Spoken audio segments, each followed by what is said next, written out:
masalah-masalah pertanian kita hadapi. Oo. Hindi sa ato. Bulan mana na pulo pila. Matanaw niya to. Pati niya kita kami masih malalia. Soalnya itu di sini dito. Ano naman din? Apa yang merah? Padi. Padinya yang merah. Masaki jo. At daun na, daun. Iya. Mai ko maang sir ko to. Bisa kimbuah. Kasi satu pagpalit sa puti na pisan. Artinya Hindi hindi tayo ano napapakina ito to kasi ba. makukumbon baik maakar kan laute kita delo di kita sau. Dengan tadi ko yung mga minyo ni maano. Maka mamakil makatamo. Ya to kulun na kita. Tulong na. Jadi permasalahan lain tuh si ano rasa hama rasa Ya balao balao. hama ande ati ko Tikus. Niyaya hindi nakatalan. Hindi na akan tergantung kita dulu.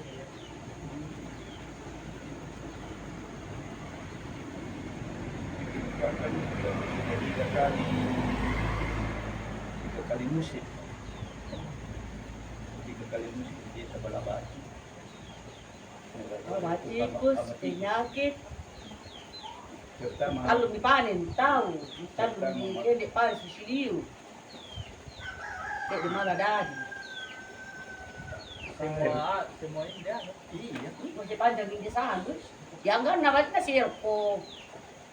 Marotong usya sanadi. Jadi saya berhasil tapi Ini Si Mesan. musim dia kok. terima kasih atas tempat dan waktu yang diberikan kepada kami untuk menanggapi permasalahan yang dialami oleh petani. Ini adalah kunjungan kedua tanggal 9 dari tanggal 9 Mei di 2025. Permasalahan pertama yang dialami petani adalah daun padi berwarna kuning kemerahan. Iya. Dan yang kedua itu hama tikus. Nah, yang pertama ini untuk penyebab padi berwarna kuning kemerahan itu ada banyak sebenarnya. Tapi di sini saya menjelaskan tiga penyebabnya. Iya. Yang pertamanya itu penyakit hawar daun. Nah, penyakit ini disebabkan oleh bakteri. Serangannya terjadi pada awal pertumbuhan tanaman. Tanaman itu menjadi layu dan mati. Gejala ini sangat mirip dengan gejala sundep yang timbul akibat serangan penggerek batang. Iya, kita Ini. itu. Pada fase tanaman vegetatif atau pertumbuhan, Le. Nah, ini ada beberapa faktor yang mempengaruhi. Pertama itu faktor lingkungan. Nah, yang sangat berpengaruh terutama adalah kelembapan yang tinggi dan sangat memacu perkembangan penyakit. Itu kalau kelembabannya yang tinggi. Oleh karena itu penyakit hawar daun atau bakteri ini sering timbul terutama pada musim hujan. Iya. Nah,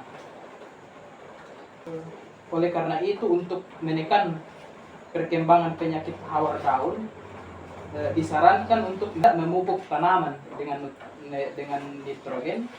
Namun yang pupuk yang digunakan itu adalah pupuk kalium. Nah, contohnya seperti ini. Pupuk kalium. Yang kedua itu namanya asam-asaman. Nah, ini gejala di mana daun padi menguning kemerahan diawali dari ujung menjalar ke pangkal daun. Dari ujungnya daun ke pangkal. Iya.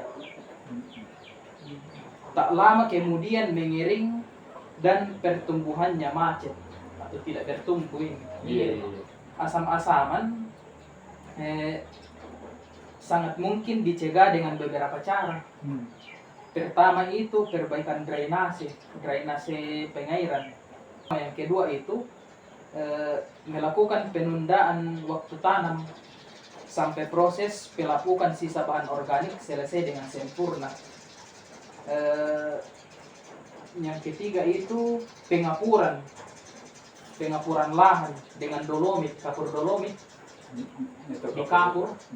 Ito naman kanaan makana parate kan foto mirin ng daman nilo yung check dami. So kita na ito yung alano itula. Ano ito yung ano po sibu ikukabur pada waktu lagi tanam. Gejala ketiga ini dek, kekurangan nutrisi. Kekurangan nutrisi ini adalah elemen yang paling penting dalam budidaya padi. Karena pengaruhnya ini dalam pertumbuhan, pembentukan akar hingga produksi biji. Ini nutrisi. Kekurangan nutrisi ini ada banyak dan ada banyak juga penyelesaiannya. Contohnya kekurangan nitrogen. Nitrogen ini daunnya menjadi kuning, pertumbuhan terhambat, tanaman tampak kurus. Ini kekurangan nitrogen. Solusinya aplikasikan pupuk urea atau pupuk NPK dengan kandungan nitrogen tinggi. Nah, kekurangan nutrisi lainnya itu kekurangan fosfor. Gejalanya itu pertumbuhan akar yang terhambat dan daun mudah berwarna ungu. Mungkin tidak ada di sini deh. Ya iya kita paling pergi saya. Solusinya itu menggunakan pupuk SP yang ini. Akarnya terhambat, daunnya menjadi ungu. Ya ini pakai SP, pupuk SP 36. Nah, ya dan selanjutnya ini kekurangan kalium. Gejalanya itu daun tampak tua, menguning, batang lemah, tanaman rentan terhadap penyakit, gampang sakit ini tanaman padi. Nah, solusinya ini aplikasikan pupuk KCL atau pupuk kalium lainnya. Kalau dengan kekurangan kalium.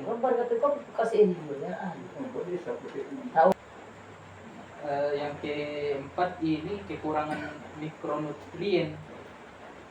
Tanda-tandanya itu tergantung pada jenis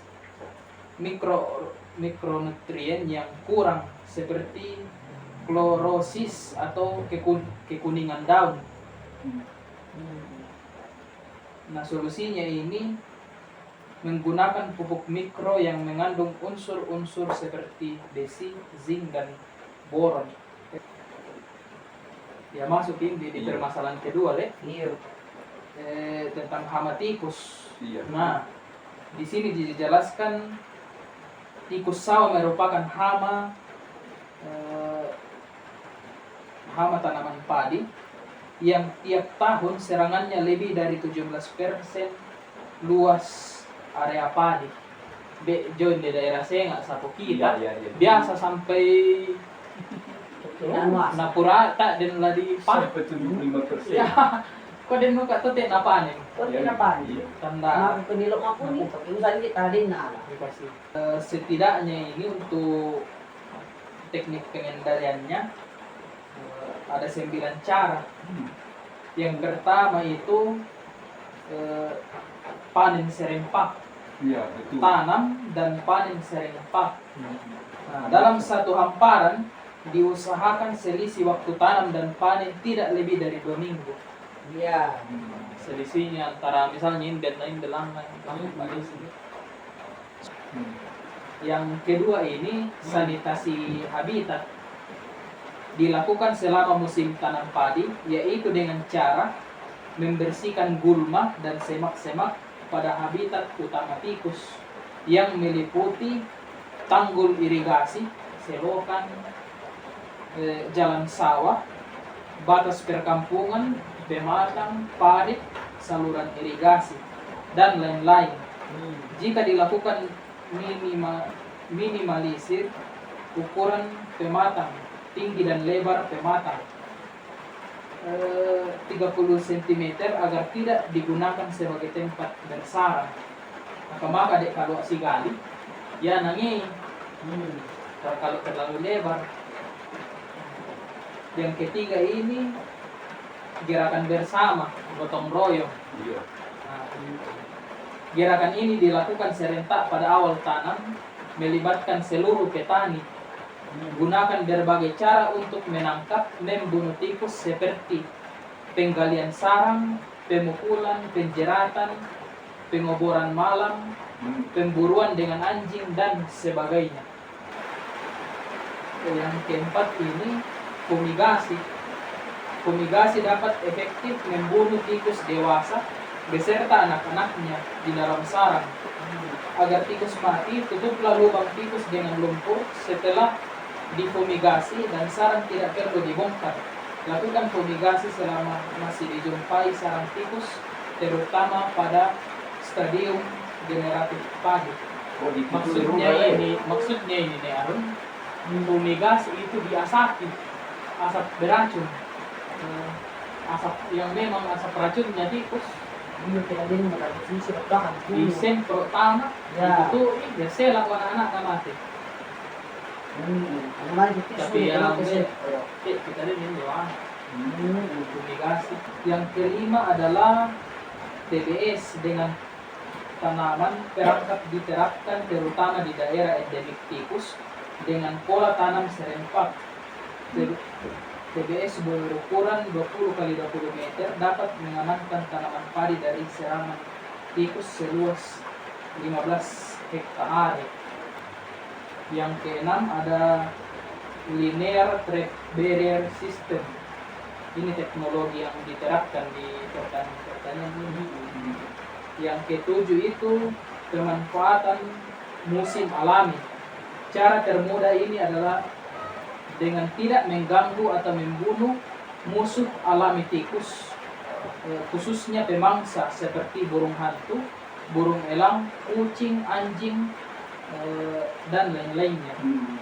Artinya ini di pate atau si atau lawan lawan tikus, yang jenis. Yang kedelapan ini rodentisida, digunakan hanya apabila populasi tikus sangat tinggi, terutama pada saat berak atau awal tanam. Penggunaan rodentisida harus sesuai dengan dosis anjuran. Ini semacam racun tikus, rodentisida. Yang ke-9, cara mengendalikan lokal lainnya. Dengan memanfaatkan cara pengendalian tikus yang biasa digunakan petani setempat, seperti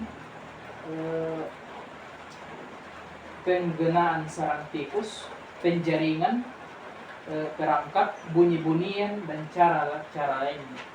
Artinya ini cara-cara yang biasa digunakan petani di daerah sini.